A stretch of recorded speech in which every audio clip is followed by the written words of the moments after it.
দর্শক, বাংলাদেশে আওয়ামী লীগের রাজনীতিতে নিষেধাজ্ঞা রয়েছে, তাদের কার্যক্রমে নিষেধাজ্ঞা রয়েছে। ছাত্রলীগ একেবারে নিষিদ্ধ সংগঠন হিসেবে বর্তমানে রয়েছে। এরকম একটা পরিস্থিতিতে আন্তর্জাতিক অঙ্গনে আওয়ামী লীগ নানা ধরনের লবিং করার চেষ্টা করছে। ভারত কতটা আওয়ামী লীগকে সহযোগিতা করছে সেই ব্যাপারে ইদানিং বেশ সন্দেহ দানা বেঁধে উঠেছে। তখন আওয়ামী লীগের আন্তর্জাতিক লবিং কতটা কাজে দিচ্ছে।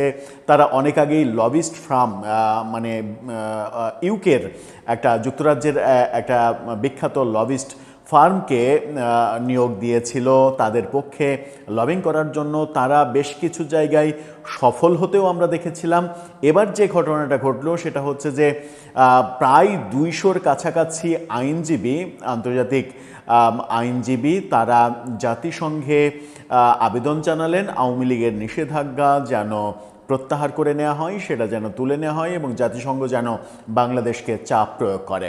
জাতিসংঘ শেখ হাসিনা সরকার পতনের পরে যে রিপোর্ট দিয়েছিল, সেই রিপোর্টে আন্দোলন এবং আন্দোলন পরবর্তী 15ই আগস্ট পর্যন্ত 1400 জনের মৃত্যু হতে পারে এরকম রিপোর্টে বলা হয়েছিল। আমরা দেখেছি যে 5 আগস্ট থেকে 15 আগস্ট পর্যন্ত অনেক হত্যাকাণ্ডের ঘটনা ঘটেছে, পুলিশ হত্যাকাণ্ড থেকে অনেক হত্যাকাণ্ডের ঘটনা ঘটেছে বিপ্লবের পরেও। কিন্তু আমরা বহুভাবে প্রফেসর ইউনূস সরকারকে দাবি করতে দেখেছি যে আন্দোলনেই এই 1400 জন মারা গেছে। কিন্তু আওয়ামী লীগের পক্ষে কিংবা নিরপেক্ষ জায়গা থেকে অনেকেই বলার চেষ্টা করেছেন যে 5 আগস্ট থেকে 15 আগস্ট পর্যন্ত যে সময়টা, এই সময়টায় অনেকেই নিহত হয়েছেন এবং কয়েকশো এই সংখ্যা। সেই ক্ষেত্রে এখন পর্যন্ত সরকার যখন 830-40 জনের বেশি শনাক্ত করতে পারেনি, গেজেট প্রকাশ করতে পারেনি, তখন সেটা নিয়ে নানা দিকে তর্ক বিতর্ক চলছে। মাঝখানে আমরা জামাতের আমিরকে দেখেছি যে তিনি বলেছেন যে 1200 শহীদের বাড়িতে তিনি গিয়েছেন। 1.5 বছরে কত দিন হয়, সেই দিনে ধরে নেওয়া যায় যে 500 দিনে তিনি 1200 শহীদের বাড়িতে গেলেন, যে শহীদের বাড়িগুলো টেকনাফ থেকে তেঁতুলিয়ায় বিভিন্ন জেলায়। একজন মানুষের পক্ষে এই 1200 জনের বাড়িতে কিভাবে যাওয়া সম্ভব সেটা নিয়েও বিতর্ক হচ্ছে এবং সেই বিতর্ক সংসদেও উঠেছে। এরকম একটা পরিস্থিতিতে জাতিসংঘে এবং জাতিসংঘের ওই রিপোর্টে, যে রিপোর্টের কথা বললাম, সেই রিপোর্টে জাতিসংঘ স্পষ্ট বলেছিল কোনো দলকে নিষিদ্ধ করা যাবে না। কিন্তু প্রফেসর ইউনূস সরকার সেটা শোনেনি। কিন্তু জাতিসংঘের রিপোর্টে ওই 1400 জনের সংখ্যা নিয়ে তারা অনেক বেশি ওইটাকে কাজে লাগানোর চেষ্টা করেছে, আমরা দেখেছি। এবার জাতিসংঘের কাছে যে আবেদনটা গেল, সেই আবেদন কারা করলেন, কিভাবে করলেন, কি বললেন তারা, এর পরিপ্রেক্ষিতে জাতিসংঘ কোন স্টেপ নেবে, শেখ হাসিনা সরকার পতনের পেছনে জাতিসংঘের ডোনাল্ড লুয়ের ভূমিকা, জাতিসংঘকে কাজে লাগিয়ে ডোনাল্ড লুয়ের ভূমিকা অন্যতম একটা বড় ভূমিকা হিসেবে কাজ করেছে, এরকম আলোচনা যখন আমাদের দেশে প্রতিষ্ঠিত হয়ে গেছে প্রায়, ঠিক সেই মুহূর্তে জাতিসংঘ আদৌ কি আওয়ামী লীগের রাজনীতি ফিরিয়ে আনার জন্য কোনো ভূমিকা নেবে? চলুন একটু জেনে দেখি কারা এই চিঠি দিলেন, কি আবেদন করলেন, এর পরিপ্রেক্ষিতে জাতিসংঘের বক্তব্য কি। থাকবেন পলিটিক্স টিভির নিয়মিত আয়োজনে।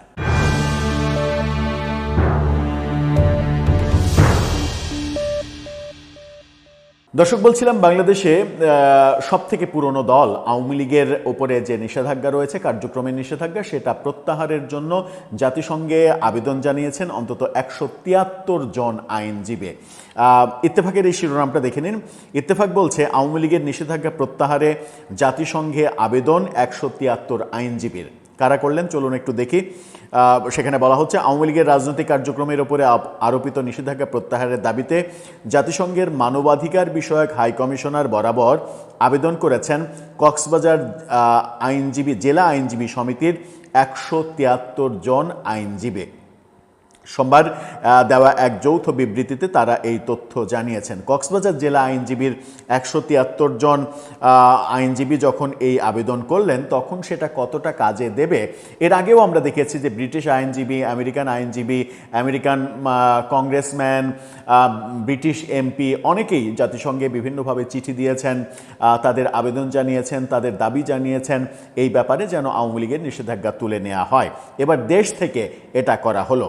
বিবৃতিতে আইনজীবীরা বলেন, জাতীয় সংসদে পাশ হওয়া সন্ত্রাস বিরোধী বিল 2026-এর মাধ্যমে দেশের অন্যতম প্রাচীন রাজনৈতিক দল আওয়ামী লীগের কার্যক্রম নিষিদ্ধ করা হয়েছে, যা সংবিধানের 38 অনুচ্ছেদ ও মৌলিক অধিকারের পরিপন্থী। তারা উল্লেখ করেন, ভাষা আন্দোলন, 6 দফা, গণ অভ্যুত্থান ও মুক্তিযুদ্ধের নেতৃত্বদানকারী একটি দলকে যথাযথ বিচারিক প্রক্রিয়া ছাড়া নিষিদ্ধ করা প্রাকৃতিক ন্যায় বিচারের নীতির লঙ্ঘন। বিবৃতিতে আরও উল্লেখ করা হয়, বাংলাদেশ জাতিসংঘের নাগরিক ও রাজনৈতিক অধিকার বিষয়ক আন্তর্জাতিক চুক্তির স্বাক্ষরকারী দেশ, কিন্তু নতুন এই আইনের মাধ্যমে আন্তর্জাতিক বাধ্যবাধকতা ও গণতান্ত্রিক অধিকার ক্ষুণ্ণ করা হয়েছে। এখানে এই আইনজীবী কারা স্বাক্ষর করেছেন সেই ছবিও মানে আমরা হাতে পেয়েছি ইত্তেফাকের কল্যাণে, সেই ছবিটাও আপনারা দেখে নিতে পারেন। অন্তত তাহলে বোঝা যাবে যে কারা এই আবেদনটা করেছেন এবং মানে এই ব্যাপারটা, এই খবরটা যে অথেন্টিক, সত্যিই যে আবেদনটা করা হয়েছে সেই ব্যাপারটা। আইনজীবীরা বলেছেন, আওয়ামী লীগের কার্যক্রম নিষিদ্ধের বিষয়টি আন্তর্জাতিক পরিসরে তুলে ধরতেই তারা জাতিসংঘের মানবাধিকার বিষয়ক হাই কমিশনের কার্যালয়ে আবেদন করেছেন। তারা আশঙ্কা প্রকাশ করে বলেন, এই নিষেধাজ্ঞা বহাল থাকলে আন্তর্জাতিক কূটনৈতিক সম্পর্কে অনিশ্চয়তা তৈরি হতে পারে এবং আঞ্চলিক নিরাপত্তায় নেতিবাচক প্রভাব পড়তে পারে। আওয়ামী লীগের কার্যক্রম নিষিদ্ধের বিষয়টি আন্তর্জাতিকভাবে তুলে ধরতেই তারা এই আবেদন করেছেন।